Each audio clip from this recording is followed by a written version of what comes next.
Oiga, profesor, Diga. tenía una duda respecto a la evaluación del RA de la asignatura.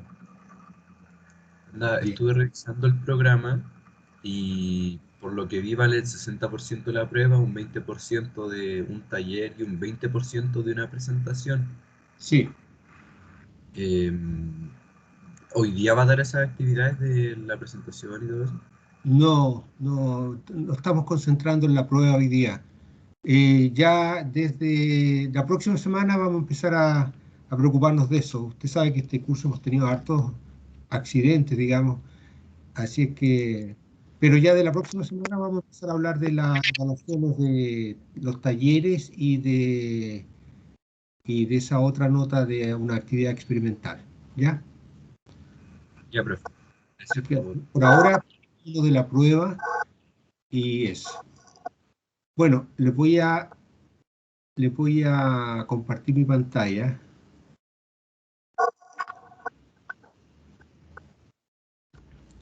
Ahí tengo el marco rojo que indica que estoy compartiendo. Eh, ya. A ver, queremos ver este tema hoy día. Eh, a ver, nosotros, bueno, aprovecho para resumir lo de qué materia entra en la prueba. Eh, el primer gran tema, digamos, es que en el Serway y en otros libros aparece como el capítulo de campo eléctrico. ¿Ya? Eso involucra varias cosas. Esos capítulos que en los libros aparecen como campo eléctrico. Primero, involucra la ley de Coulomb, que como nosotros sabemos es válida solamente para partículas puntuales. ¿Ya? Eh, entonces, nosotros estudiamos la ley de Coulomb para distribuciones discretas de carga, que son partículas puntuales, ¿cierto? Y después uno estudia cómo calcular la fuerza con distribuciones continuas, con barras o con arcos cargados, que eso lo hicimos la semana pasada, unos ejercicios, ¿no es cierto? Entonces ahí lo que uno hace, no puede aplicar directamente la ley de Coulomb, pero sino que dividir la barra, por ejemplo, que es continua, en pedacitos pequeños, en segmentos pequeños, y cada uno tratarlos como partículas. En realidad, eso es correcto cuando cada segmento se hace infinitesimal, ¿no es cierto? Entonces, se vuelve a la ley de Coulomb, pero haciendo esa operación. Entonces, tiene usted que conocer la ley de Coulomb aplicada a distribuciones discretas y a distribuciones continuas de carga. Después de eso, nosotros, bueno, entre medio fuimos preguntándonos qué significaba la fuerza por unidad de carga, cuando decíamos la fuerza por Q sub 0. Eso es la fuerza por unidad de carga. Alguien se le ha encendido el micrófono, por favor, que apague, porque hay referencia. Aló, ¿ya? Entonces, estudiamos la fuerza por unidad de carga, que lo vimos con un emoticón que teníamos, ¿no es cierto? Y después nos dimos cuenta, o definimos eso de una forma más concisa, y la fuerza por unidad de carga corresponde realmente al campo eléctrico, ¿ya? Entonces, el campo eléctrico involucra solamente una división por Q sub 0, por la carga de prueba. Así que matemáticamente no es nada muy complicado. Lo que sí tiene implicancia importante en física es más abstracto, el concepto de campo es más general y es más potente también, ¿ya? Y eso nosotros lo hemos ido como trabajando durante los ejercicios y las clases. Así es que en ese sentido usted ahora conoce también el campo eléctrico producido por distribuciones de carga discreta y distribuciones de carga continuas. Así que eso es lo que aparece como en el primer tema de este curso, el campo eléctrico. Los campos eléctricos para, por ejemplo, cargas puntuales, usted los representa por vectores, por flechas, y que si la carga es positiva, las flechas van apuntando hacia afuera de la carga, ¿cierto? Y después se recurre a una representación de líneas continuas, que se llaman las líneas de campo eléctrico, ¿cierto? Eso también tienen ustedes. Ah, y a propósito, yo les subí, está en Moodle, todas las clases, para que las ubiquen fácil. Yo las puse en un canal de YouTube, y así que ahí las pueden ver ordenadas. Me faltó la primera clase, parece, porque caducó cuando yo la quise bajar. Así que si alguien la tiene, por favor, lo que podría hacer es subirla directamente a la carpeta archivos en Teams, para que así yo la podría bajar y subirla a Moodle, y también sus compañeros la podrían tener ahí acceso en Teams. Así que podría estar en Teams y después yo la pongo en Moodle también. Así que por favor, si alguien Profe, tiene... ¿Sí? yo no tengo la clase 1, pero de todos modos la clase 2 que usted subió a su canal de YouTube sale hace como la primera mitad, hace como un resumen de toda la primera clase. Exactamente. La Sí, segunda mitad como que empieza ya como a tratar del campo eléctrico y esas cosas. claro, exactamente. Sí, nosotros, como fue un poco accidentado el inicio, yo me preocupé después. La segunda clase la saltamos porque empezamos a hablar de puros problemas de choque de horario. Pero ya la tercera clase yo me preocupé de hacer un resumen de la primera clase. Pero si alguien tiene la primera en detalle, también es bueno porque está como más lento, está más explicado, digamos.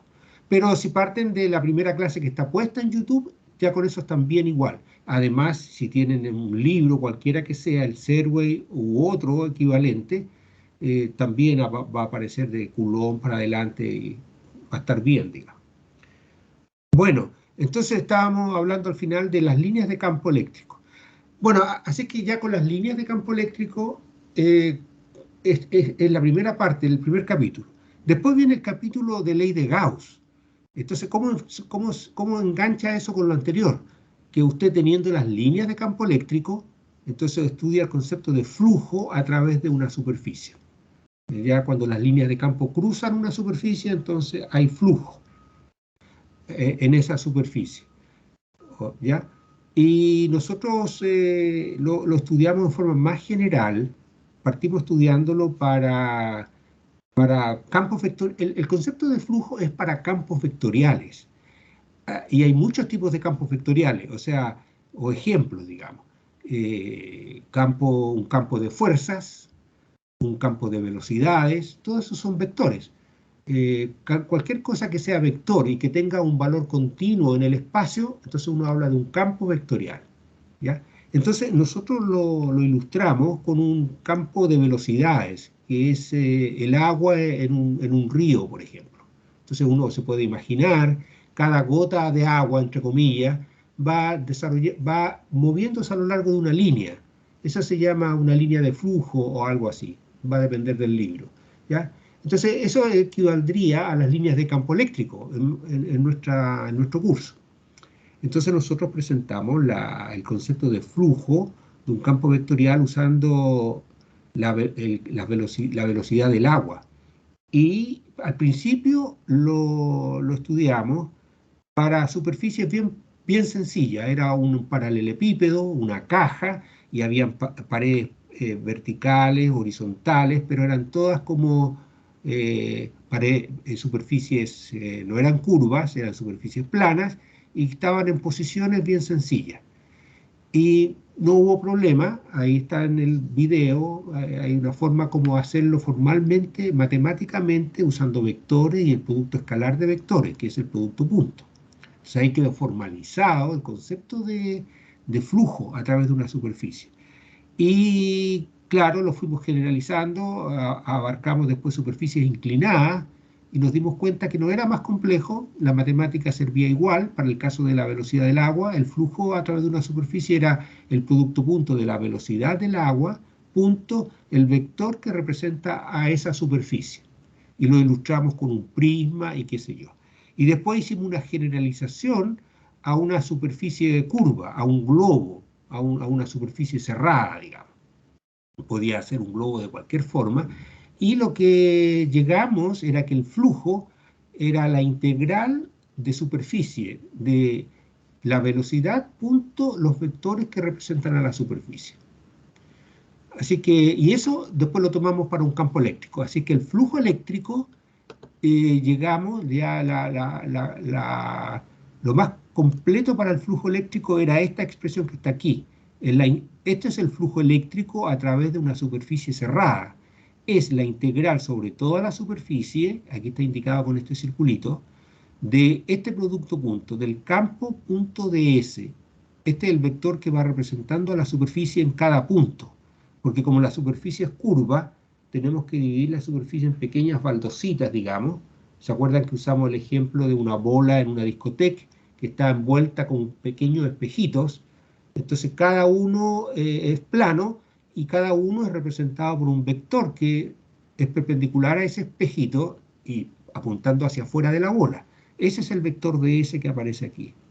Bueno, así es que llegamos al concepto de flujo y después argumentamos, hicimos ejemplos y llegamos a un resultado muy importante que es el teorema de Gauss, que es que el flujo a través de toda una superficie cerrada, en vez de hacer todo eso, bueno, usted lo puede calcular, ya que es trabajo muchas veces, pero sorpresa, es bien sencillo el resultado. Es igual a la carga que está encerrada dentro de la superficie, partido por una constante epsilon 0, que no hay para qué preocuparse en estas alturas del curso, ¿no es cierto? Uno en una prueba le va a dar cuánto vale epsilon 0, si es que lo vamos a ocupar y eso, así que nadie se va a preocupar de aprendérselo de memoria, digamos. Aunque la relación entre la constante de Coulomb y epsilon 0 es bien sencilla, así que si alguien se lo aprende, excelente, pero no se asusten por eso. Bien, ahora, aquí quiero enganchar con el problema que vamos a hacer ahora. Ustedes conocen, nosotros desarrollamos esta ley de Gauss, ¿ya? Y uno viendo esta expresión de aquí, se da cuenta que, bueno, para calcular esta parte, usted necesita conocer el campo. El campo puede ser producido por diferentes distribuciones de carga. Y cuál es la superficie a través de la cual usted quiere calcular el flujo.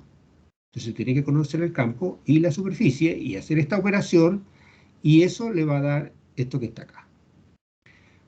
O sea que si no conoce el campo, usted no puede calcular el flujo, ¿cierto? Bien, eso en general. Ahora, hay unos tipos de problemas que son súper especiales, que en física le llamamos problemas con alta simetría, que son tres tipos de problemas, lo voy a decir en forma sencilla nomás, y después podemos ver los detalles, los bemoles del asunto. Por ejemplo, si usted tiene planos infinitos, o si usted tiene distribuciones de carga simétricamente esféricas, por ejemplo, bolas cargadas en forma uniforme o que estén dependiendo solamente del radio, la densidad de carga, no de los ángulos, ¿ya? Entonces, bolas o cascarones, ya cargados con simetría esférica, planos infinitos y alambres infinitos, usted puede usar esta ley de Gauss al revés, lo voy a decir de esa manera, al revés para calcular el campo. O sea, yo dije antes, usted para calcular el flujo necesita el campo, pero para esos tres tipos de problemas, usted puede usar esta ley para calcular el campo. O sea, usted, por ejemplo, el campo de un plano infinito, si usted lo quiere hacer por Coulomb, lo puede hacer, sale correcto, pero es bastante trabajo. O quizás no tanto, pero tiene que hacer integrales, tiene que hacer la cosa. Pero si lo hace usando la ley de Gauss, le sale mucho más rápido, ¿ya?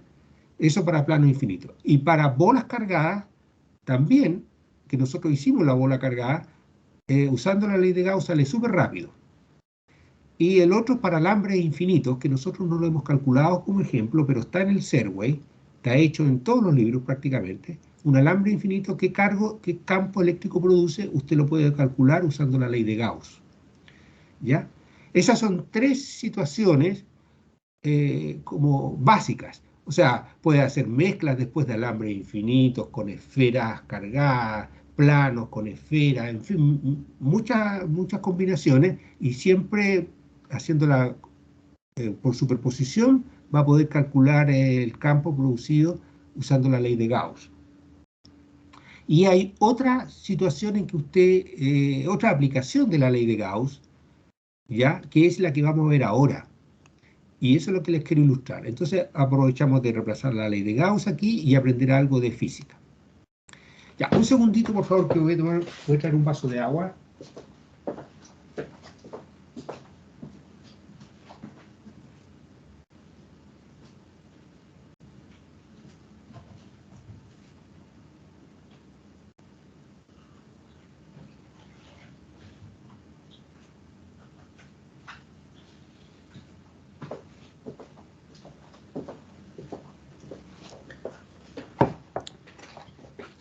¿Alguna pregunta de esta parte de lo que estamos hablando?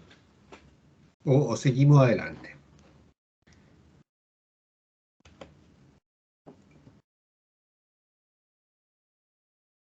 Bueno, sigamos. Sigamos, Quizá, profe. ya, yo es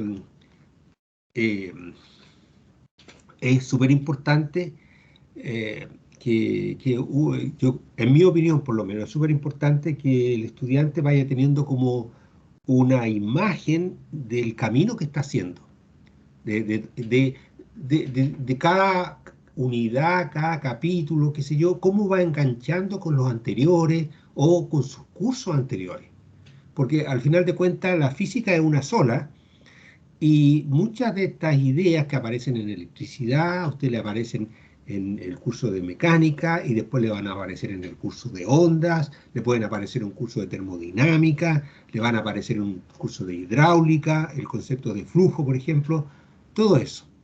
Entonces son ideas, la gracia de la física es que usted con pocas ideas puede abarcar y aplicarlas a muchos campos distintos, ¿ya?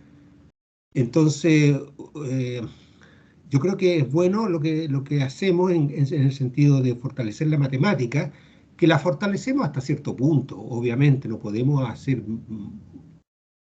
tiene que ir paso a paso, esto a medida que usted va avanzando en su carrera o qué sé yo, va avanzando con la matemática. Pero es muy importante que mantenga esta unidad, porque alguien no saca nada con aprender una cosa suelta de una parte. Ah, yo sé cómo se resuelve un resorte, o sé cómo se resuelve un péndulo, pero ¿cuál es la conexión entre los dos? ¿Cuál es la idea que está detrás? ¿Me entiende? Eso es lo más importante porque le va a servir para otras cosas después. En fin, así que por eso esta idea de irle remarcando cómo va el contexto, como podríamos decir. Bien, veamos esto. eh, Conductores en equilibrio electrostático. Entonces aquí lo que vamos a tener es un conductor que podría ser una clase especial de conductor, por ejemplo, son los metales. Y dentro de los metales, el cobre, por ejemplo. Entonces usted podría pensar esto, un pedazo de cobre, aquí lo puse en forma de pera, digamos, que es una pera en 3 dimensiones, ¿ya? Es un conductor y aquí lo tenemos colgando desde el techo con una cuerda que es aislante, que por aquí las cargas no pueden viajar por aquí, quedan atrapadas aquí. Si usted carga esto va a quedar atrapado la carga. Entonces esto es un material aislante, por ejemplo, puede ser seda o puede ser plástico, ¿ya? Y esto está colgando del techo. Entonces, aquí hay que aclarar, el lenguaje muchas veces lo lleva a uno a confundirse, incluso los que se confunden más a veces son los estudiantes un poquito más aventajados, que empiezan a pensar en algunos detalles y se confunden. Entonces, por ejemplo, aquí dice descargado. Entonces, la palabra descargado, alguien lo puede confundir y decir, bueno, quiere decir que no tiene cargas. Ya, podría ser, ¿no es cierto? Uno dice, bueno, sí, eso podría significar la palabra descargado. Lo que queremos decir en física, lo que se usa es que tiene carga, pero está neutra. O sea, a ver, el cobre tiene átomos, ¿cierto? Átomos de cobre que están neutros cada uno y son un arreglo periódico en 3 dimensiones, ordenado. Entonces hay tantas cargas positivas como negativas. Entonces, no es que no tenga ninguna carga, sino que tiene cargas positivas y negativas, pero las tiene en la misma cantidad y en total, la carga total es 0. Entonces una palabra que uno puede usar aquí también, que se usa en los libros a veces, es neutro. Está neutro este material. Ya, entonces eso para aclarar eso. Ahora, dice, no hay movimiento neto de carga. Entonces uno se puede imaginar aquí, tenemos que imaginarlo, que tiene usted, a ver, un átomo de cobre tiene 29 cargas, ya un número atómico 29, y de los cuales en el núcleo usted tiene 29 protones, y tiene neutrones también, que pueden ser 29 o más neutrones, o menos, eso va a dar lugar a los isótopos. Pero ya, usted tiene los 29 protones en el núcleo y tiene 29 electrones dando vuelta alrededor. De los 29 electrones dando vuelta, tiene 28 que están en capas cerradas y tiene uno que está en la última capa, que está en una capa abierta, que en química se le llama el electrón de valencia. Ese electrón de valencia se mueve en torno al átomo original, digamos. Y estando solo en el aire, cada electrón de valencia anda dando vuelta en torno a su átomo. Pero cuando está organizado dentro de un metal, como el cobre, ese electrón de valencia se desliga de su átomo original y es libre de viajar por todo el metal, ¿ya? Y eso es ese es el átomo que es responsable de las corrientes eléctricas que nosotros vamos a ver en este curso. Y ese electrón, ya en vez de llamarse electrón de valencia, se llama electrón de conducción, aquí en este curso, ¿ya? Así es que esos electrones se están moviendo, pero aquí dice que no hay movimiento neto. O sea, esos electrones se están moviendo en forma aleatoria adentro, y unos viajan a la izquierda, otros a la derecha, y si usted lo ve así de lejos, usted ve que la carga se mantiene pareja. Es como una nube de cosas que se están moviendo, pero no se cargan a un lado o a otro, ¿ya?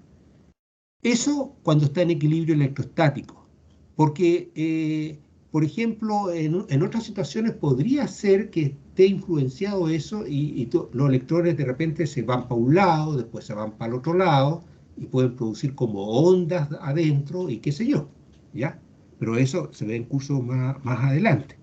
Pero aquí vamos a considerar que no hay movimiento neto de carga, aunque se están moviendo, ¿no es cierto? Pero no hay movimiento neto. Ya, con esto vamos a decir, cuando se cumplen estas dos cosas, vamos a decir que este cuerpo está en equilibrio electrostático. Eso se llama equilibrio electrostático. En realidad no hay nada en reposo, pero eso es la palabra equilibrio en este caso. Y en ese caso, el campo eléctrico dentro del conductor vale 0. Entonces usted tiene su pera de cobre colgando ahí y el campo eléctrico dentro del conductor es 0. ¿Qué les parece esta última afirmación? Que el campo eléctrico es 0 en este caso. Me gustaría escuchar alguna opinión o por lo menos alguna pregunta o algo. ¿Qué les parece eso? Si les parece bien o les parece cuestionable, ¿qué pasaría con eso?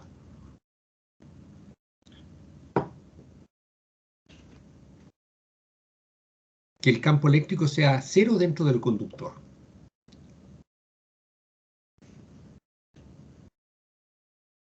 Dentro de este pedazo. Profe, o sea, básicamente sería como que no sería como conductor si tuviera un campo que fuera 0. Ya. Podría entenderse de esa manera, ¿no es cierto? En cierto modo. Ya, ok. ¿Qué otra idea? Yo digo que sí puede ser 0, ya que solamente pasa por ahí, no es afectado. O sea, no sé cómo explicarlo bien. Ya, está bien. ¿Me entiende? Sí. Mire, en realidad esto necesita explicarse. En los libros lo explican, sí, usted lo puede leer, porque estamos pensando que aquí usted tiene no lo voy a dibujar aquí, pero tiene algunos protones y con unos electrones. Entonces usted dice, bueno, pero si me muevo y llego cerca de un protón, va a haber un campo positivo. Y si paso cerca de un electrón de los que anda por aquí adentro, hay un campo negativo. Entonces, mirado de un punto de vista microscópico, si usted va a los detalles, ya alguien puede decir, bueno, es raro porque hay cargas positivas adentro, hay cargas negativas, cada una produce campos, y si está muy cerca de un protón va a haber un campo positivo, y eso es cierto. Entonces, esta frase hay que entenderla como un promedio. Ya, si usted lo mira desde lejos, los campos negativos producidos por los electrones con los campos positivos producidos por los protones se anulan en promedio. ¿Ya? Así que ese es el pequeño detalle en esta frase. Así que lo tenemos que entender así. ¿Ya? Así se entiende, digamos, en estas discusiones. Ya, entonces aquí lo que vamos a hacer nosotros es inyectar cierta carga Q. Vamos a tomar, podría ser carga negativa que podríamos colocar, pero ya coloquemos carga positiva y la dejamos ahí en el centro, un montón de carga. Esto pueden ser millones de protones que usted metió aquí con una jeringa y los colocó ahí adentro, supongamos. ¿Qué le va a pasar a esa carga que usted coloque aquí adentro? Vamos a colocar una carga ahí. Me va a dar color amarilla la carga. Ya, la coloca ahí. ¿Qué va a pasar con esa carga?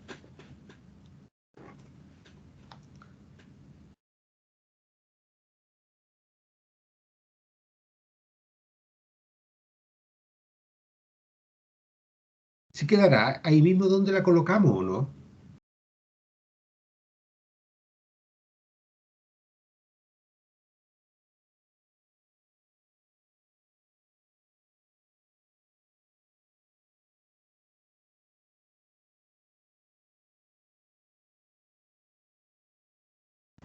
Quedé un poco congelado, parece.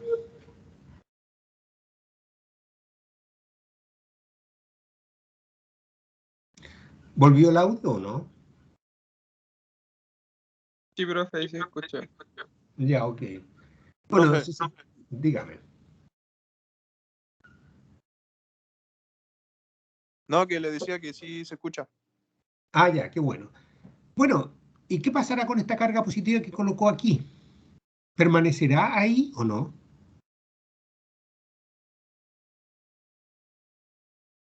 ¿Qué pasa si usted coloca hartas cargas positivas muy juntas? ¿Qué sucede entre ellas?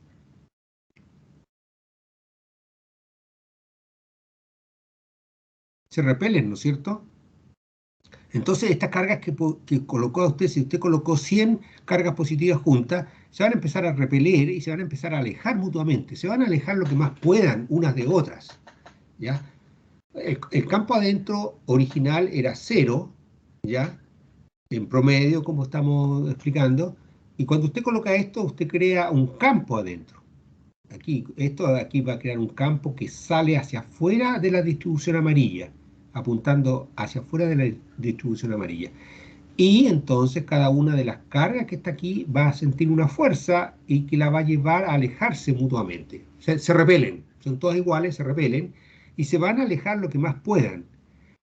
Y mientras se muevan va a haber un campo eléctrico. O sea, se mueven porque se creó un campo eléctrico. Si no, no sentirían ninguna fuerza y no se moverían. Entonces se creó un campo eléctrico momentáneamente, las cargas sienten ese efecto, se empiezan a mover. ¿Hasta cuándo se mueven? Se mueven hasta que el campo eléctrico vuelve a ser cero dentro del conductor. ¿Ya? Y cuando ya vuelven a ser cero, entonces cada carga no siente más fuerza y se detiene. Entonces, la imagen que tenemos que tener es esa. Estas cargas se van a alejar unas de otras, se van a ir a la superficie. ¿Ya? Así que esto ya va a desaparecer de aquí, se va a ir toda, la voy a poner aquí, bueno, tendría que ser una línea súper delgadita, pero la carga se va a distribuir ahí en la superficie nomás. Y el campo en este material va a ser cero, porque si no fuera cero, cualquier carga que estuviera por ahí se movería, se sentiría una fuerza, aceleraría por lo tanto y se desplazaría. Así es que cuando se carga con Q, se produce E dentro del conductor. Este E va a ser momentáneo nomás. Las cargas colocadas se mueven hasta que el campo eléctrico sea cero dentro del conductor. Y va a retomar el estado de equilibrio electrostático. Y toda la carga que usted colocó se fue a la superficie. Fíjese que si esta pera fuera de plástico, y usted colocara la carga Q adentro, esa carga Q permanecería en la posición que usted la colocó, ¿ya? Porque el plástico no es conductor, así es que las cargas quedarían como pegadas ahí, ¿ya? El plástico no le va a permitir que se repele, se van a repeler, pero hay otras fuerzas que van a impedir que se puedan separar. Las fuerzas del plástico las van a mantener cohesionadas ahí y no van a poder moverse. Bueno, así que esa es una diferencia entre un aislador y un conductor, ¿cierto? En este caso. Ahora, esto de aquí, esto que dice aquí, que se van a detener cuando el campo sea cero, tiene dos consecuencias. Primero, como ya lo comentamos, cualquier carga Q en exceso que se coloque en un conductor aislado se distribuye totalmente en su superficie. Ya, lo que vimos recién. Y viene la demostración aquí. Y la demostración que se hace de este fenómeno es usando la ley de Gauss. Fíjese, es bien sencillo. Uno dice, ok, aquí tengo mi pera de cobre, es una pera maciza, hay cobre, está lleno de cobre esto, y voy a imaginar una superficie matemática, es una superficie imaginaria, que se llama una superficie gaussiana, que tiene la misma forma de la pera, pero está un infinitésimo por dentro de la pera. O sea, el concepto de superficie es un poquito complejo, qué sé yo, pero lo vamos a hacer súper sencillo nosotros. La superficie sería la parte, las primeras capas nomás de átomos que están ordenadas por aquí por fuera, ¿ya? Entonces, esto va a estar un poquito adentro. Entonces, estas líneas punteadas de la superficie gaussiana se consideran ya el interior de la pera, ¿ya? Eso está en el interior.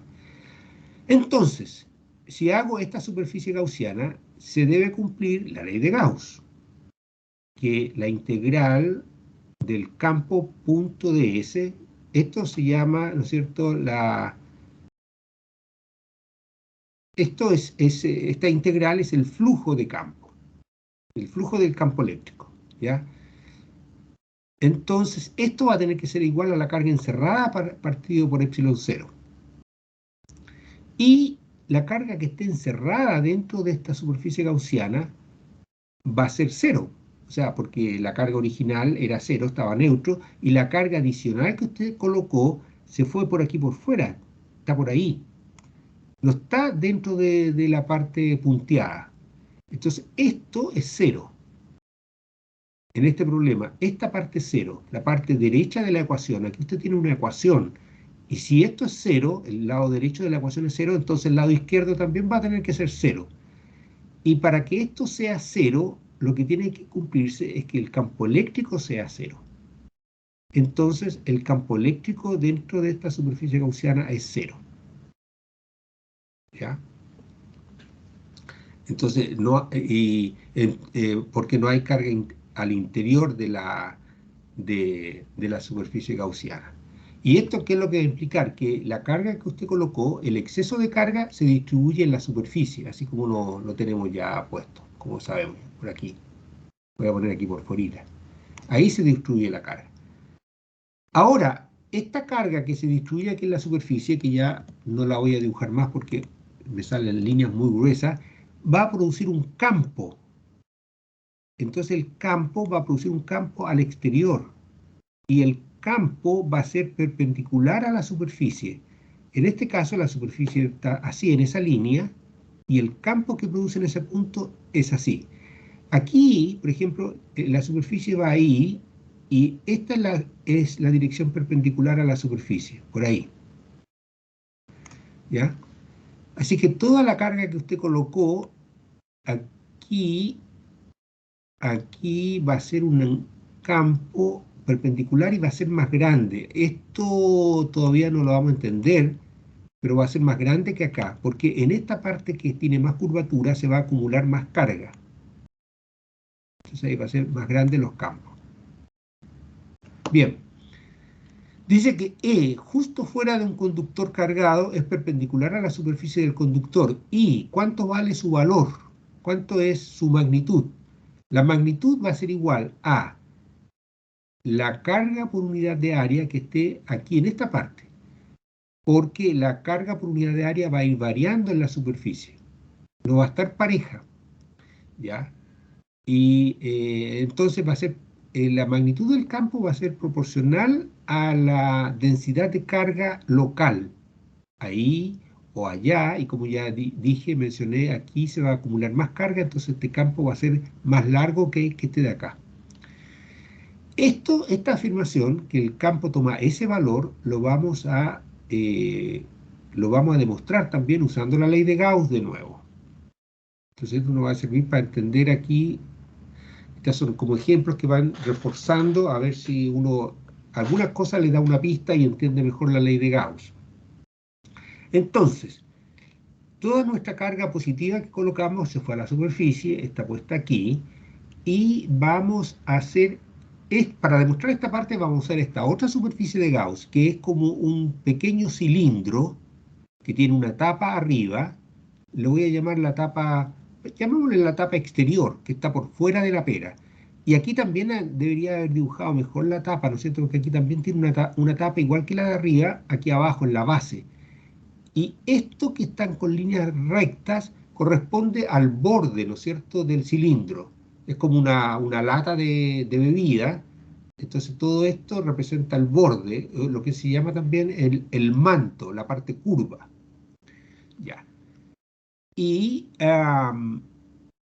entonces, nosotros ya sabemos que el campo, a ver, ¿qué es lo que sabemos? Es perpendicular. Aquí yo creo que tenemos que conversar, esto no se los conversé bien. Dice que es perpendicular, así, como esto. O sea que el campo no tiene en este punto una componente así. Eso sería que tuviera una componente tangencial. Ya, esa, no le voy a poner la flecha. Entonces el campo, por ejemplo, aquí no es la suma de una componente tangencial a este punto y una componente perpendicular, lo que daría una diagonal, ¿no es cierto? El campo no es diagonal, el campo no es así. Eso tendría esta componente perpendicular y esta componente tangencial. No es así, no es oblicuo, digamos, es perpendicular. ¿Por qué no puede ser así inclinado con respecto a esta parte? ¿Por qué no puede tener esta componente tangencial el campo? O sea, de otra manera, ¿por qué tiene que ser perpendicular? A ver si alguien podría tener alguna idea para por qué tiene que ser perpendicular y no puede tener una componente tangencial.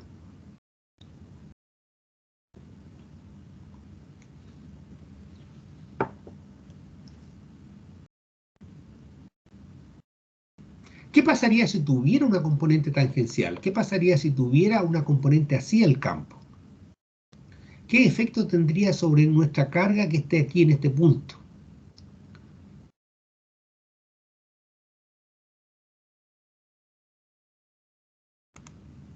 La haría diferente de cero, por decirlo, ¿no?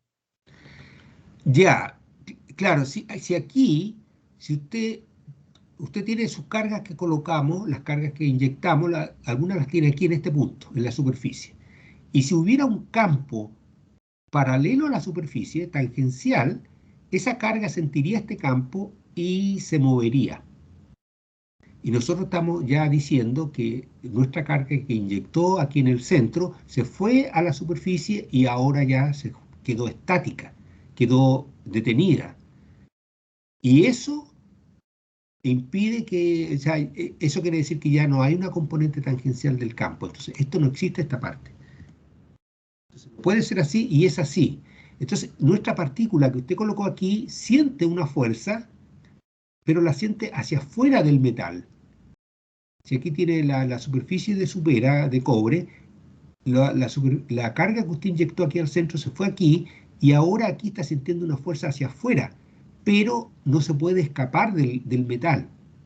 Necesitaría más fuerza para escapar del metal. Usted puede hacer escapar del metal alguna carga, pero eso necesita hacerlo de otra manera.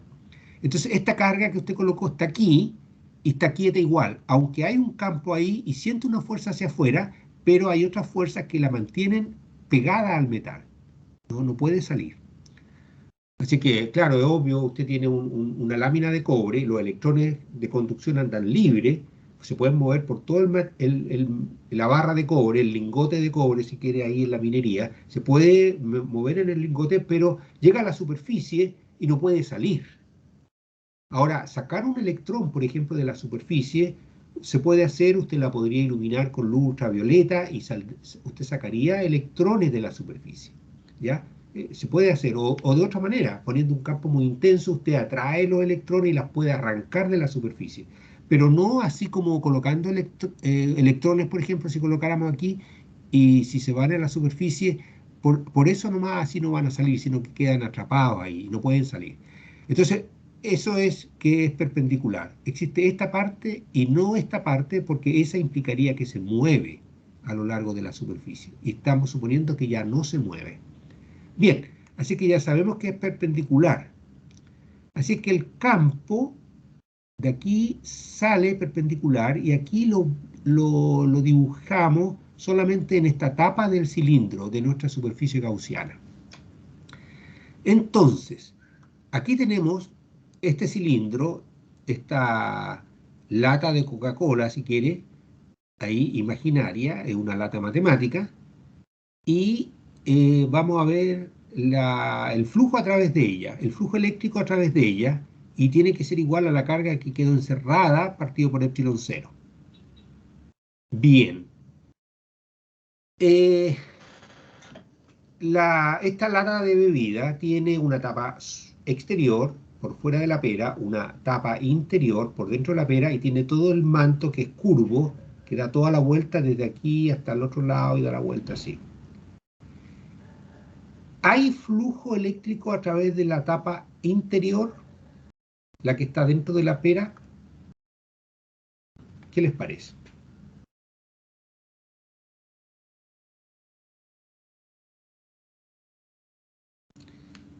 ¿Hay flujo a través de la tapa interior?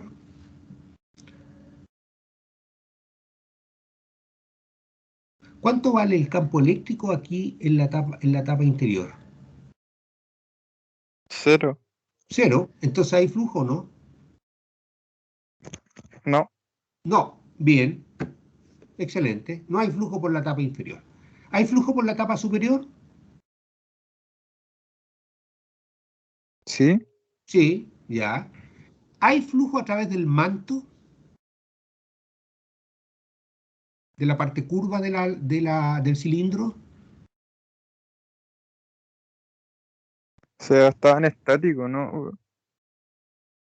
Eh, las cargas están estáticas. Estas cargas rojas que están marcadas con cruces están estáticas y están produciendo un campo.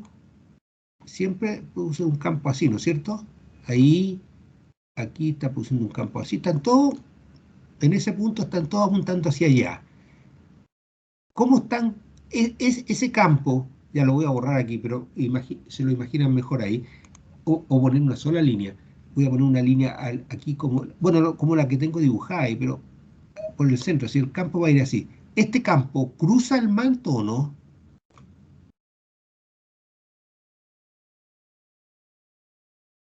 Sí.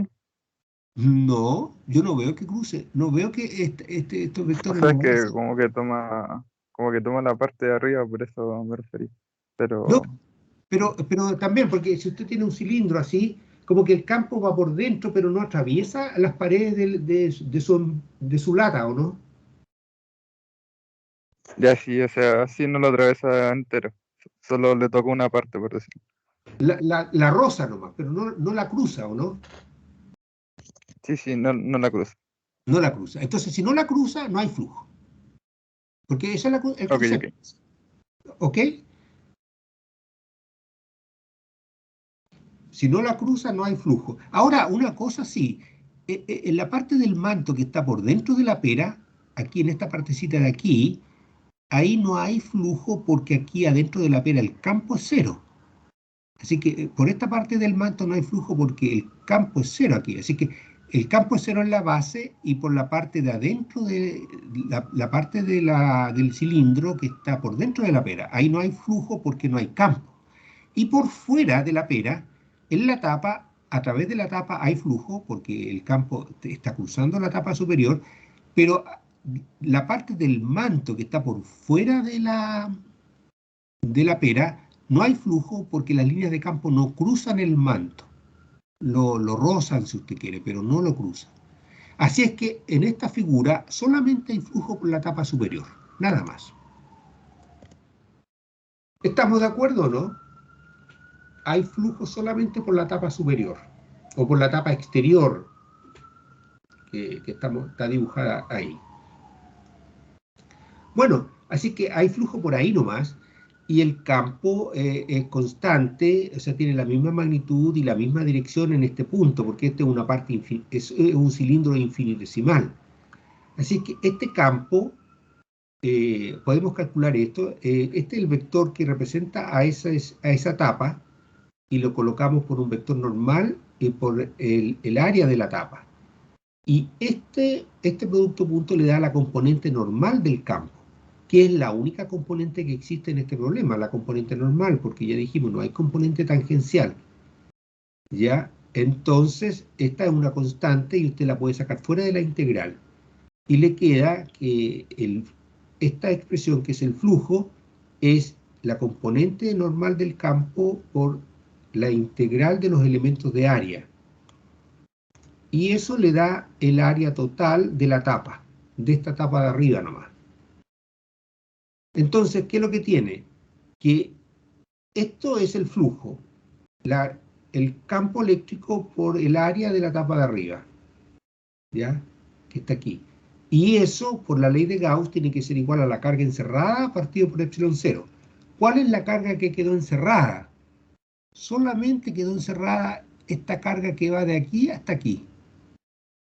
Esta partecita de la pera tiene también una área A, igual que esta tapa y la tapa de adentro, esto también tiene un área A. Entonces, ¿cuánta carga quedó ahí? Quedó el área por la densidad local de carga en ese punto, que es este sigma local que está aquí. Esa es la carga encerrada, sigma, que es la carga por unidad de área, multiplicada por el área, le da la carga. Entonces, esto es la carga encerrada en este caso, partido por epsilon cero. Así que ahí está la demostración de que el valor que tiene el campo eléctrico en cada punto es igual a la densidad de carga alrededor de ese punto partido por epsilon cero. ¿Ya? Así es que no es tan trivial todo el asunto, ¿no es cierto? Usted tenía su pera, era neutra, no había campo eléctrico adentro, no producía un campo eléctrico hacia afuera. Usted la cargó aquí, inyectó carga, la carga se repelieron todas, se alejaron todas tanto como pudieron, se fueron a la superficie y ahora nos preocupamos y decimos, bueno, analizando el asunto, vemos que el campo tiene que ser perpendicular a la superficie en cada punto, apuntando hacia afuera, y también conocemos el valor del campo. Tiene un valor igual a la densidad de carga aquí, partido por epsilon cero. ¿Ya? Eso es lo que pudimos aprender del teorema de Gauss aplicado a esta situación. Ahora, hay cosas que no hemos aprendido hasta ahora, pero yo se las voy a contar porque las vamos a entender cuando pasemos potencial eléctrico. Esta cosa de que la carga no se distribuye en forma pareja, aquí queda poca carga, están más separadas, ¿se dan cuenta? Y acá en esta parte quedaron más cargas, están más juntas todas las cargas. Siempre pasa eso, que en las partes con más curvatura se cargan los conductores, se cargan aquí. Ahí tienen más carga y acá hay menos carga. Por eso que cuando usted se carga y una llave del auto llega y salta una chispa, le sale de la punta de la llave, que tiene una curvatura mayor.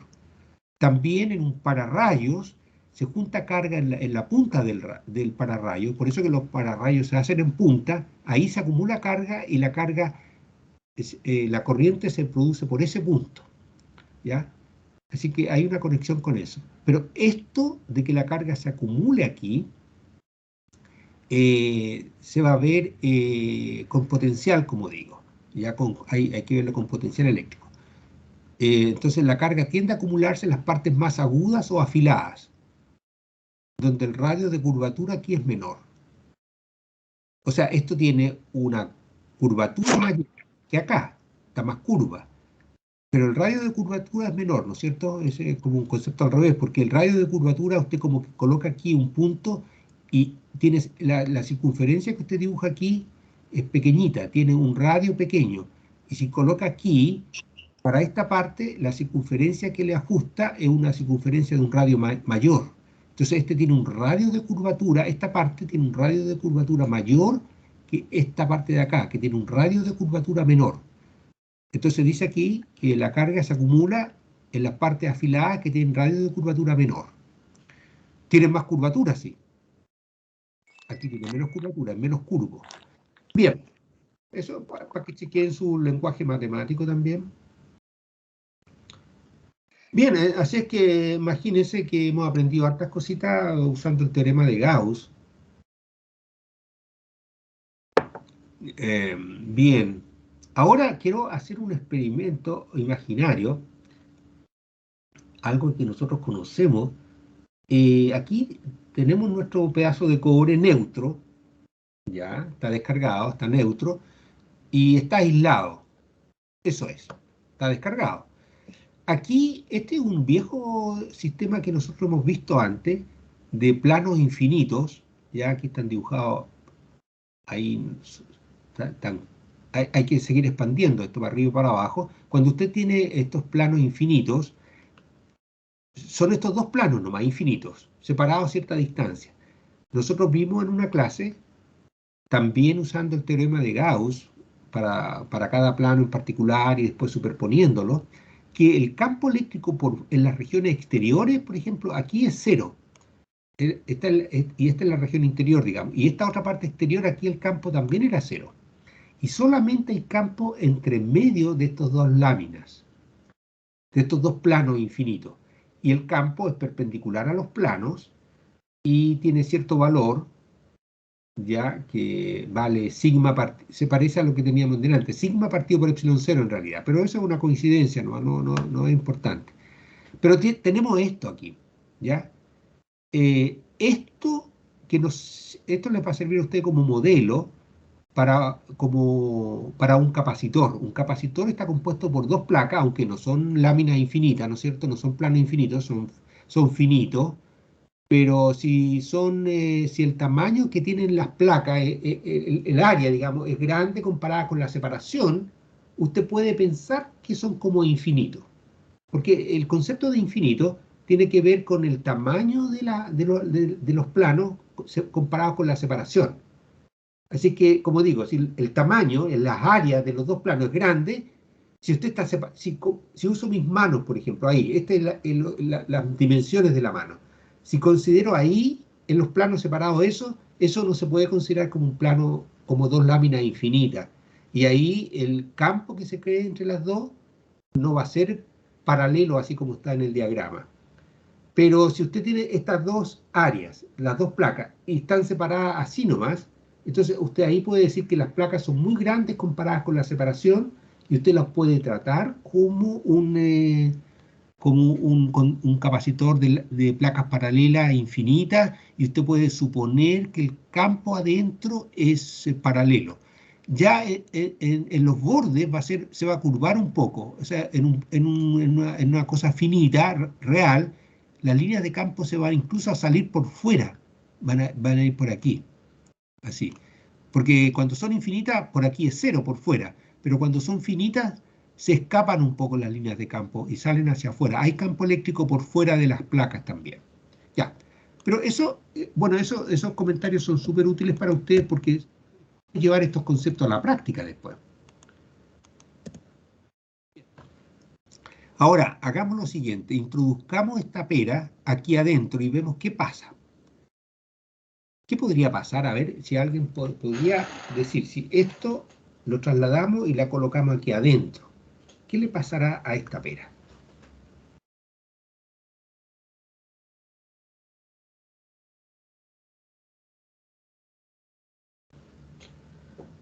Yo creo que va a sufrir su función de conductor. Ya, ¿y cómo se manifestaría eso?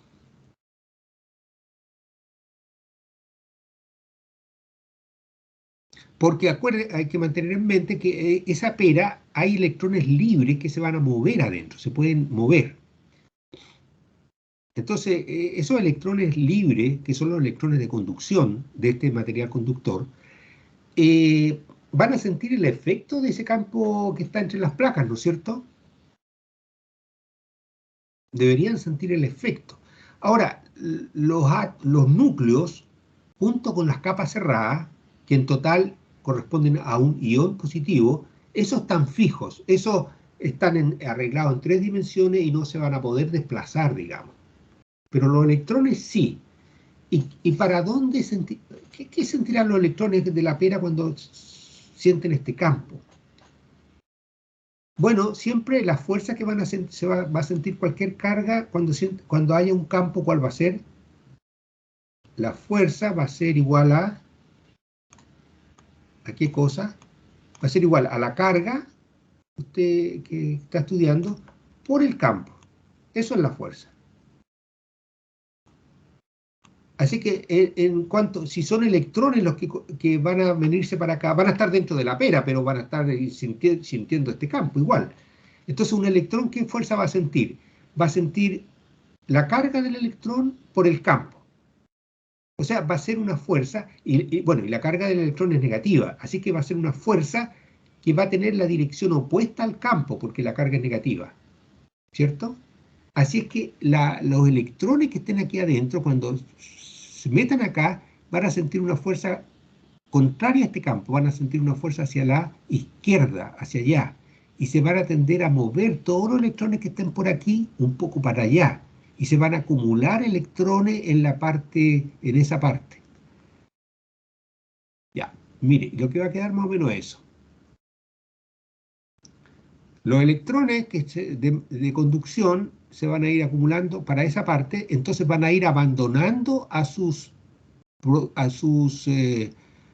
átomos que estaban ahí. Estos pertenecían, digamos, a algún átomo de acá, y ahora quedó el átomo solamente con el núcleo, con sus capas cerradas. Aquí les falta el electrón que los acompañaba, digamos, ¿ya? Y se fueron para allá los electrones. Así que quedó cargado negativamente a ese lado y positivamente a este lado. Ahora, la carga total de esta pera sigue siendo 0, está descargada, ¿no es cierto? Porque en este caso aquí nosotros no inyectamos carga y tampoco pudo haber pasado carga desde el techo para adentro ni haber salido nada, porque está amarrada con un aislante. Así es que las cargas total de la pera siguen siendo las mismas, que en total daban 0. Se ordenaron nomás de una manera distinta. Esto igual se llama cargar un conductor por inducción. ¿Sí? Quedó cargado, se dice, pero en este sentido así. La carga total es 0. ¿Ya? Por eso que es tan importante que conversemos sobre los lenguajes, porque de repente uno lee y no entiende de qué se trata, y están usando las palabras a veces en una manera bien particular. Bueno, lo que tenemos es esto. Fíjense que ya un poquito alejado de la pera, el campo se distorsionó, pero poquitito. Y si hubiera sido el próximo campo, a lo mejor hubiera salido perfectamente horizontal, por allá también perfectamente, y de ahí para arriba no hubiera sentido efecto, ni de aquí para abajo tampoco. El campo se distorsionó un poco aquí cerca de la pera. Este campo que está distorsionado, digamos, es la suma del campo original, es la superposición del campo original, más el campo producido por estas cargas que están aquí. ¿Ya?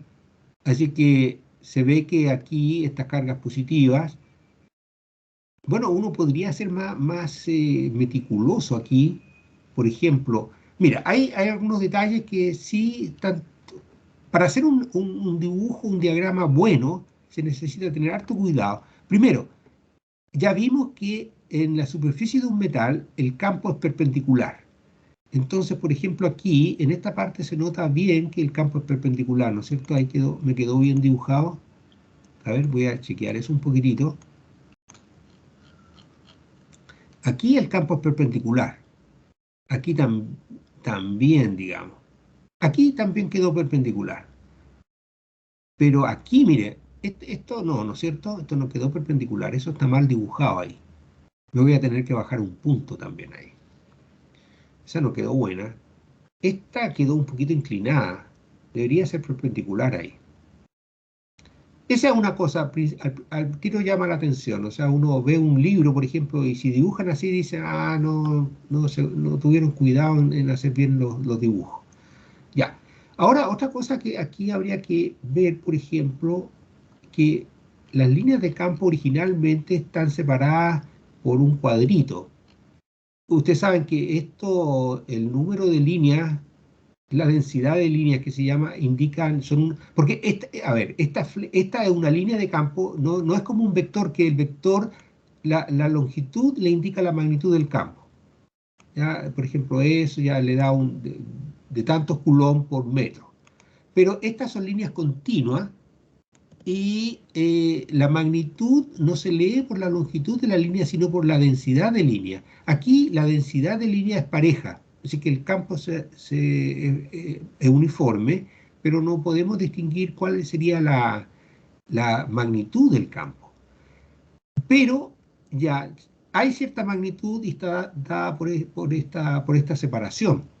Y aquí fíjese que la separación se mantuvo igual, aunque yo creo que habría que cambiarlo un poquitito, porque estas líneas, producen un campo adicional para allá. Aparte del original que había, estas, como son positivas, también aumentan el valor del campo, así que habría que dibujarla un poquitito más juntas las líneas aquí.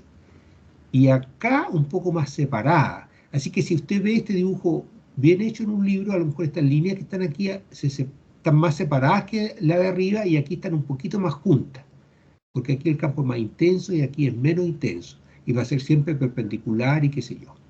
Bueno, son detalles interesantes porque le dan información a uno. Ahora, aquí adentro, fíjese que no hay dibujadas líneas de campo. ¿Cuánto vale el campo aquí adentro?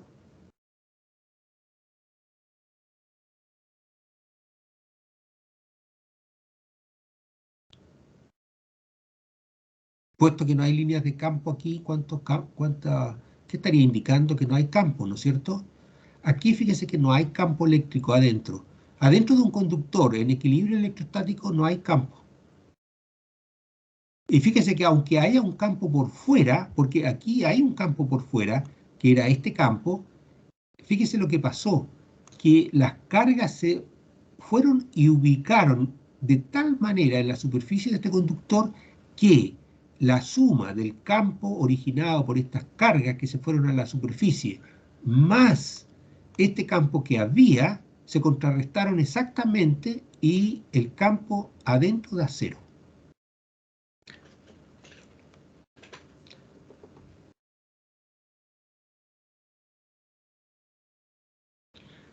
¿Qué les parece eso? Es como fantástico, ¿no?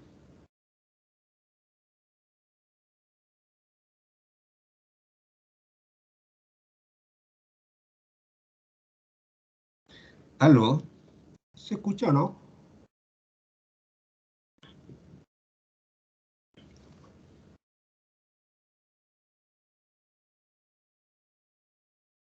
¿Se fueron?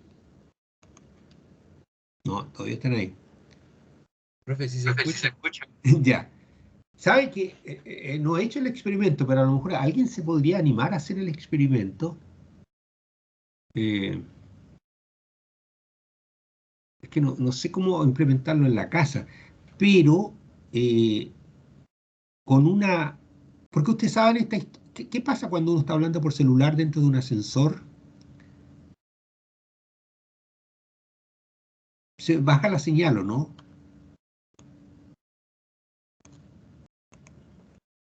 Lean un temita, hay un tema en física de esta cosa que se llama jaulas de Faraday.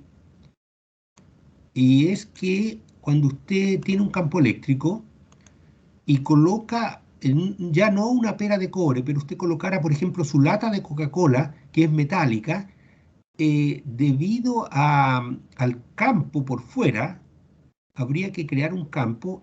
Usted dentro de la lámina de metal, dentro del cilindro, de la lata, se ordenan las cargas en la superficie de la lata de tal manera que el campo adentro se hace cero. Y si el campo adentro se hace cero, entonces es re difícil. Eso, bueno, es un tema más complejo, pero ahí yo creo que si usted deja su celular adentro, no va a escuchar la señal. Eso, sería un experimento sencillo. Hay cajas metálicas, en la casa siempre hay alguna caja metálica. Un día voy a hacer el experimento. A ver, un segundito, para darle esa idea.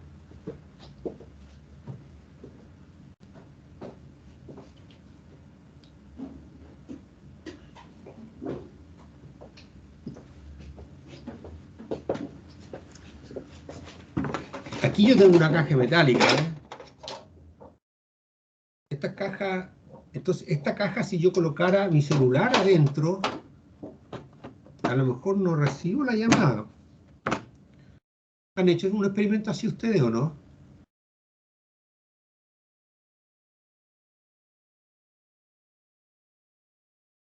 ¿Aló? ¿Nadie ha hecho algo? ¿Tienen una caja?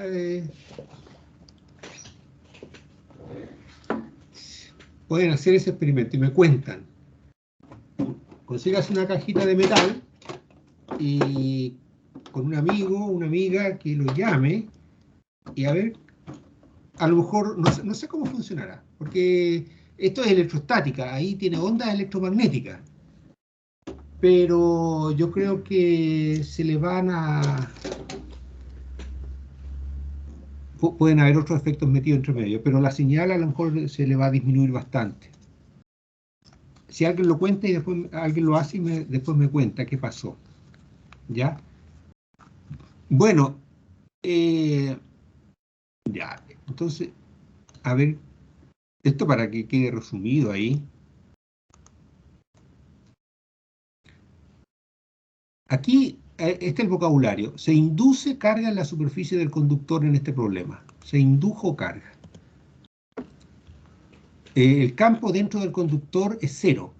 El campo dentro del conductor es la suma del campo exterior que teníamos ahí, más el campo inducido, que es el campo producido por estas cargas, por estos electrones que abandonaron esta parte y se fueron para allá, digamos. Aquí también hay cargas positivas, pero llegaron unos electrones que estaban de por acá, así que neto, en forma neta, hay carga negativa a este lado. Aquí también quedaron unos pocos electrones, pero que quedaron eh, eh, los protones, algunos quedaron sin sus respectivos electrones, así que por eso que quedó cargado positivo. Ahora, el campo es perpendicular a la superficie, lo que ya estuvimos revisando, y el campo local, el valor que tiene es en la densidad de carga. Fíjese que aquí el campo está entrando en esta parte cuando hay cargas negativas, y aquí donde hay positivas está saliendo de ahí. Así es que aquí, por ejemplo, ve, aquí es como que entran hasta aquí. Y bueno, esta está mal dibujada porque esto debería ser una positiva que está saliendo de la positiva. Ya. Eso. ¿Alguna pregunta? Esto es un poquitito más como cosas aplicadas a la ingeniería, ¿no es cierto? O sea, son fenómenos básicos, pero que todo esto tiene aplicaciones en muchas de las cosas que hay.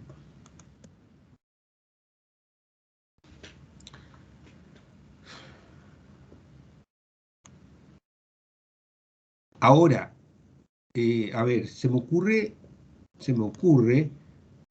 hacerle algún comentario de algunos problemas que hay en la guía que tienen que ver con este tema.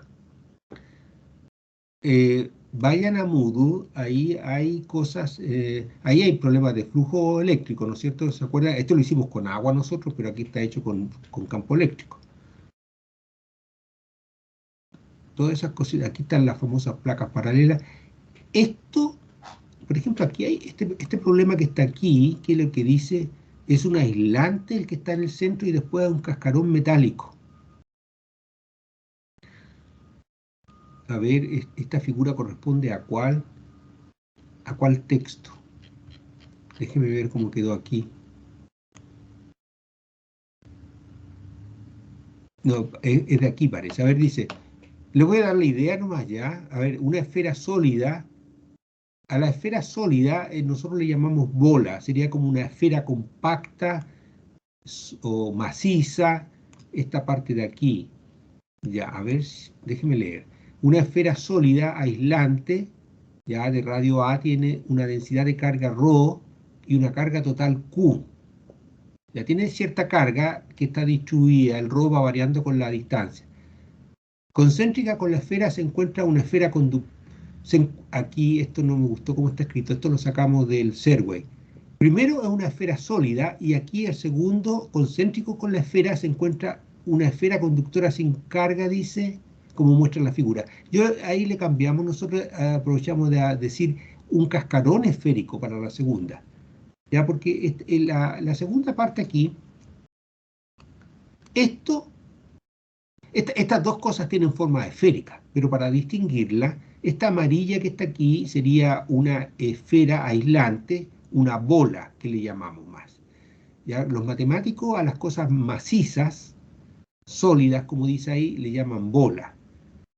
¿Ya? Y calza muy bien, por ejemplo, para que se acuerden ustedes, una bola de cristal, por ejemplo, es aislante. El cristal es un material aislante, no conduce electricidad.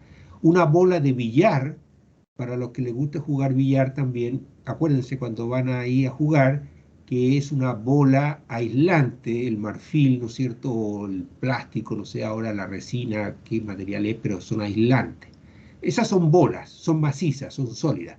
Y lo que está aquí afuera es como una cáscara nomás, es como la cáscara de una naranja, digamos.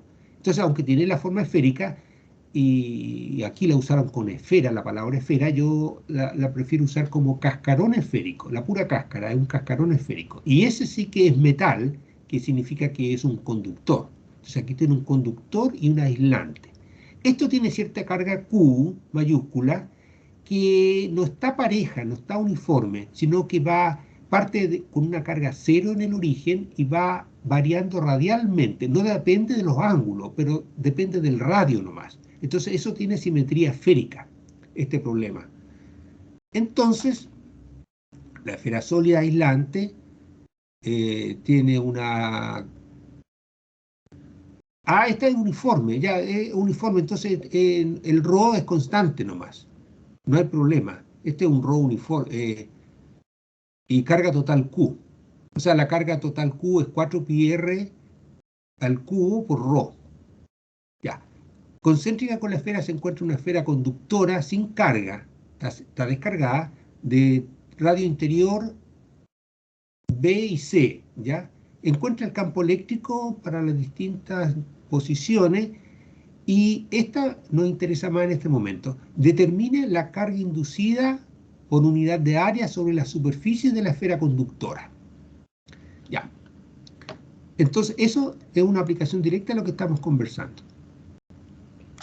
Vamos, esto tiene carga total Q mayúscula. Y el metal que dice aquí, que es el cascarón esférico, está descargado, está neutro. Está neutro esto. Esto tiene carga Q mayúscula y esto está neutro. Y dice que calcule la carga que está aquí en la superficie interior y también la carga que está en la superficie exterior. En realidad no dice calcular la carga, sino dice calcular la densidad superficial de carga, pero es lo mismo, o sea, tiene que calcular la carga y después dividir por el área de esta superficie, nada más. Así que usted va a tener que partir sabiendo cuánta carga se acumuló aquí en esta superficie interior y en la superficie exterior del cascarón. ¿Cómo se hace? ¿Cómo enfrentarían ese problema? Lo vamos a agrandar un poquitito.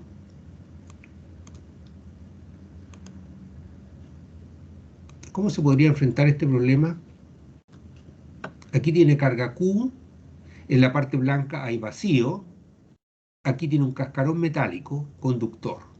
Hay que aplicar lo que sabemos de conductores ahora. Entonces está neutro, usted no le inyectó carga, tiene su propia carga nomás, que son tantas cargas positivas como negativas, así que está neutro, ¿ya? Y esto tiene carga Q. ¿Alguien podría decir cuánto vale el campo eléctrico dentro de este cascarón metálico? Por aquí por dentro. ¿Cuánto vale el campo eléctrico dentro de un metal en equilibrio? Dentro de un conductor en equilibrio. ¿Cero? Cero. Bien. Ahí vale cero el campo. Ahora, ¿quién produce el campo aquí en esta región? Un candidato claro es la carga que está aquí en esta bola naranja, ¿no es cierto? Esto produce un campo.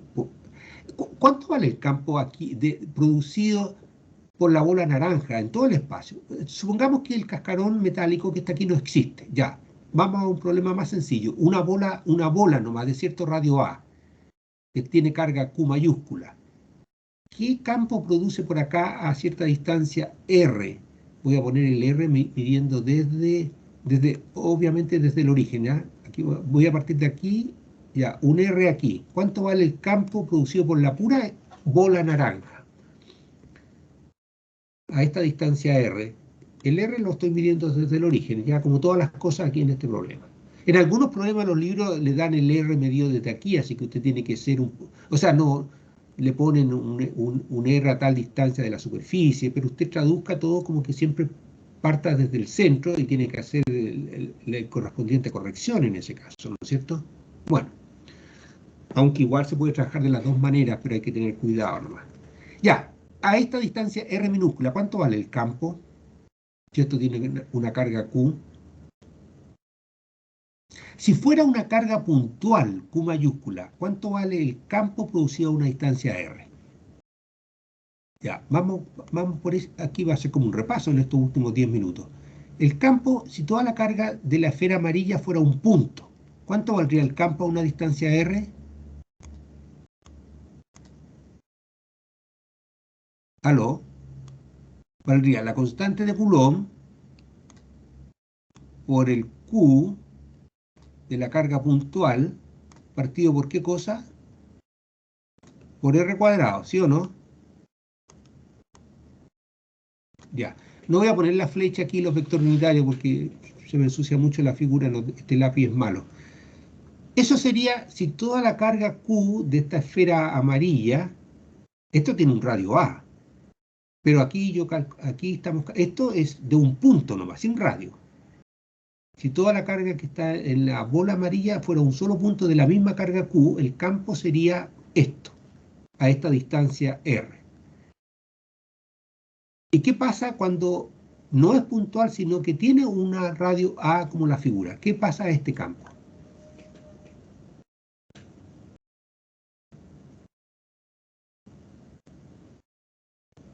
¿Es el mismo o no? ¿O es más grande o más chico?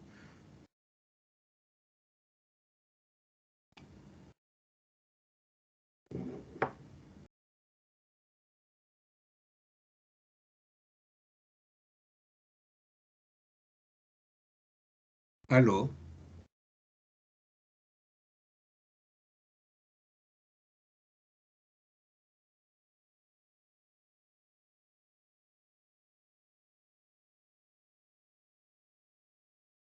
¿Algún candidato?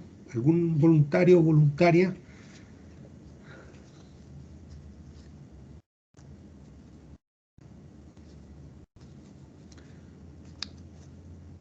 Nosotros hicimos ese problema en una clase. Es el mismo, ¿no es cierto? Es el mismo, le da el mismo resultado. Si usted tiene la carga Q, toda la carga en el centro, este es el campo. Ahora, si la tiene en una bola, es el mismo campo.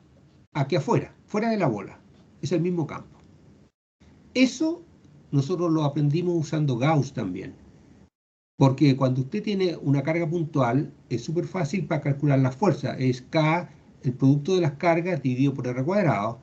Y después, como el campo es la fuerza por unidad de carga, la carga que había aquí se va con la carga que divide usted y le queda esto. Así que para una carga puntual es la ley de Coulomb desde la primera clase, súper sencilla. Ahora, si usted tiene una bola cargada, ya se le complica un poco, porque ¿cómo va a calcularla? Usando Coulomb lo puede calcular, pero tiene que hacer una pila de cálculos porque los puntos de la bola están a distintas distancias de nuestro punto acá. Así es que saldría un trabajo más o menos respetable aquí hacer eso. Pero usando Gauss nos llevamos la sorpresa de que el campo producido por la bola era lo mismo que producido por una carga puntual. Entonces, para resolver estos problemas usted tiene que tener eso en mente, porque si no le complican. Tiene que ir construyendo sobre lo que tenía de las clases anteriores. Ya, pero, ya, entonces les voy a relatar por lo menos lo que, para que usted cuando vean las ecuaciones y lo quiera estudiar, les sirva de guía. Entonces, y fíjese que si usted quiere estudiar el campo en la parte blanca, a ver, ¿cómo? Hay varias maneras de empezar a explicar esto, pero ya. Lo que pasa, como un compañero de ustedes dijo, el campo aquí adentro va a ser 0. ¿Ya? Ahora, ¿cómo se logra el campo adentro igual a 0? Se logra con esta carga Q, que esta carga tiene más Q, y hay que colocar entonces, tiene que haber una carga menos Q aquí en la superficie interior del cascarón, en esta parte. Aquí tiene que colocarse una carga menos Q. Entonces aquí tiene una Q, aquí tiene distribuida uniformemente una carga menos Q, y el efecto de esas dos cargas va a hacer que al interior del cascarón metálico el campo sea 0. Entonces va a tener una carga menos Q aquí. Y como su cascarón metálico, ya, entonces le voy a borrar eso, menos Q aquí, en esta parte. Ahí menos Q. Y por fuera va a tener que tener más Q porque a usted le dijeron que el cascarón era neutro. Entonces, para la primera respuesta va a tener que hacer menos Q aquí, dividido por el área de esta una esfera de radio B, que es el área de esa esfera es 4pi B cuadrado. Así que tiene que dividir menos Q dividido por 4pi B cuadrado. Esa es la densidad de carga en la parte interior. Y por fuera va a ser con más Q, dividido por C. O sea, el área va a ser 4pi C cuadrado. Así que el sigma en la parte exterior va a ser más Q dividido por 4pi C cuadrado. Ya que eso, no sé si está la respuesta ahí.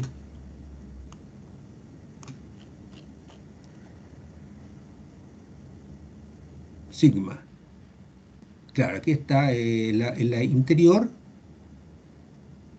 es menos Q partido por 4pi B cuadrado, y en la exterior es Q con signo positivo, 4pi pero C cuadrado.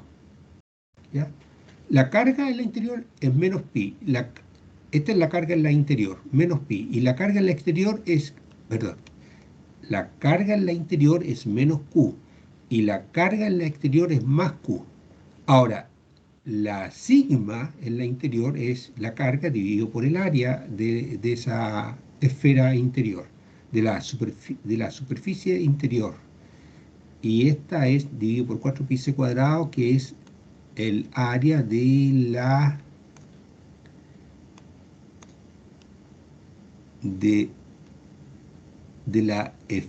la superficie exterior, ahí. Ya, bueno, eso es una guía nomás para seguir, para que sigan ustedes ahí trabajando con eso entonces, que era una cosa relacionada con el hecho de que las cargas se van a las superficies del metal.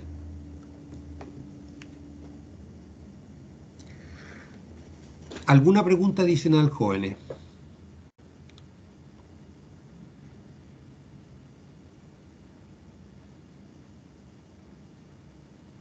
¿Va a salir un ejercicio como este mañana?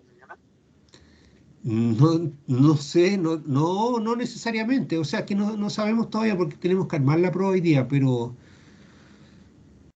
igual Que no eso, sea tan difícil. no, si vamos a tratar de que no sea tan difícil. En realidad tratamos de hacer una prueba equilibrada nomás, que no andamos buscando cosas muy complejas, pero igual tienen que saber cosas. Va a ser por Moodle, va a ser con alternativas, y tienen que calcular las cosas, porque les salen cálculos, tienen que hacer pequeños cálculos, pero los pequeños cálculos, así como estos, que no son cálculos tan grandes, ¿no es cierto? Pero igual tienen que saber bien lo que está pasando. No en este problema particular, o sea, en cualquier otro de los problemas que estén, digamos. Pero tratamos de Profe, que... ¿iba a ser solo ejercicio? Sí, solo contrario a qué, dice usted. No, por ejemplo, alguna pregunta sobre campo eléctrico con respecto a materia o algo así. Es que, mire... ¿O solo ejercicios de planteo? sí, no, pero en los ejercicios de planteo a veces va alguna pregunta que la respuesta no es como una frase, ¿me entiende? Como en otros cursos de otras carreras en general, que son como frases que la gente se aprende. Esto no, porque, por ejemplo, si uno, ponga que usted sepa aquí que va a ir una carga menos Q en esta parte, supongamos. Entonces, a lo mejor le preguntan, por ejemplo, como en este ejercicio que estaba preguntado, como, ¿cuál es la densidad superficial de carga? Entonces nosotros sabemos que le estamos preguntando si usted sabe lo que es la densidad superficial, en el sentido de que es la carga, pero dividido por el área de la superficie. Y el área de una esfera es 4pi por el radio al cuadrado. Entonces, no es que uno le pregunta a usted, por ejemplo, defina qué es lo que es la densidad de carga. Ah, la densidad de carga es la carga dividido por el área. No es así, pero se lo damos en un ejemplo particular. Por ejemplo, ahí Ah, ya. o si fuera como un plano, entonces le dice un plano de lado A y B, y si tiene carga Q, ¿cuál es la densidad superficial de carga? Entonces, no lo dice en palabras usted, pero usted dice, ya, es Q y tengo que dividir por el área, que es A por B. Entonces, como esa es la manera de preguntar en física siempre, ¿me entiende? Entonces, Ya, hay profe, preguntas que gracias. son conceptuales, pero están aplicadas con algún cálculo, aunque sea pequeño, un cálculo un cálculo de un paso nomás a veces. Eso ha pasado en las pruebas, ¿eh? A veces las primeras preguntas eso son un cálculo de un paso que simplemente usted tiene que saber cómo es la definición y aplicarla a ese ejemplo particular. Eso. ¿Y el desarrollo de algún ejercicio se tiene que Profe, mandar o solo respondemos la alternativa? No, en este momento no van a responder la alternativa nomás. Vamos a ver Ya, profe, gracias. cómo vamos evolucionando para las otras pruebas. Ya. profe, Sí. será a las 8:30, ¿verdad? No. Si el bloque ancla quedó a las 10:15. ¿Se acuerdan? Ah, ya. Sí, no, es a las 10:15 la prueba. Sí. Entonces, de 10:15 a 11:45 la prueba, Mira, ¿cierto? nosotros posiblemente le vamos a dar unos 5 minutos extra porque siempre ha habido problemas que los estudiantes dicen, pucha, profe, la máquina me cortó justo un minuto antes, o algo así. Entonces ya, van a haber 5 minutos extra hasta las 11:50. Pero ya acuérdense que partiendo de las 11:45 ya deberían estar. Vayan, no hagan, hay algún error que han hecho los estudiantes de repente que no sé por qué esperan hasta el final para pasar la respuesta al Moodle, y a veces no le han resultado. Parece que a veces se pone lento la máquina, el sistema, y en los últimos minutos no alcanzan a pasar la respuesta, y eso no hay manera de salvarse de eso. O sea, está bien que no quiera responder al tiro, pero después de media hora uno dice, ya voy a pasar estas preguntas, porque si no, al final, si pasa algo, tengo por lo menos todas esas preguntas pasadas a la respuesta, ¿no? Eso sería como una... Y traten de ver si su Moodle está funcionando hoy día en la tarde, pues, si la clave que tienen les va a funcionar o no. No esperen la mañana para descubrir, para encontrar esa sorpresa.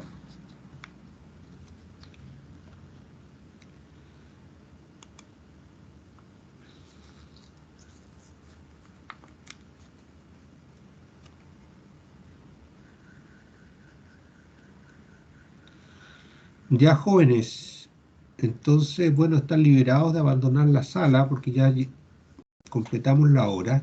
Voy a ir cortando la grabación y también dejándolos libres, y yo también, porque tenemos que ponernos a hacer la prueba.